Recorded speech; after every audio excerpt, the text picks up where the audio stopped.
Prinsip titrasi asam basa.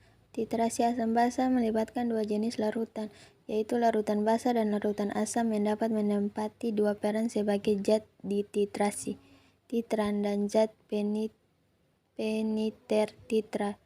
Titrasi asam basa ditentukan berdasarkan kepada proses terjadinya reaksi penetralan. Hal tersebut berarti bahwa kadar asam ditentukan dengan larutan basa, sedangkan kadar larutan basa ditentukan oleh larutan asam.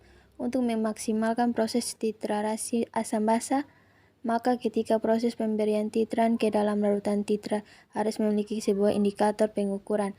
Hal tersebut bertujuan untuk mendapatkan jumlah pemberian titran yang cukup, sehingga dapat mencapai konsentrasi dari larutan asam basa yang ekuivalen.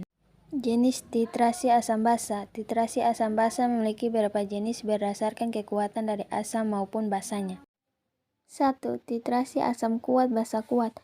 Pada terjadinya proses titrasi asam kuat dan basa kuat, maka kedua larutan akan terionisasi secara sempurna.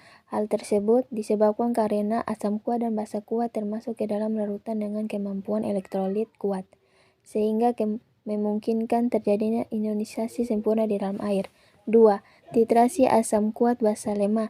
Pada terjadinya proses titrasi asam kuat dan basa lemah, maka basa lemah tidak akan terionisasi secara sempurna. Hal tersebut disebabkan karena basa lemah masuk ke dalam larutan dengan kemampuan elektrolit rendah, sehingga garam yang dihasilkan dalam proses tersebut akan lebih dominan bersifat asam.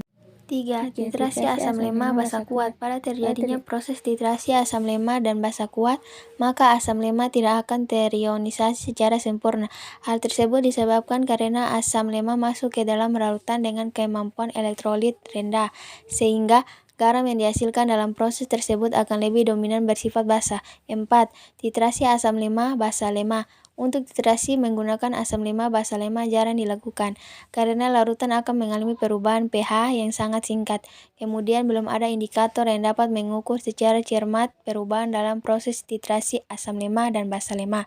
Selain itu, proses reaksi terjadi secara lambat dan tidak tuntas.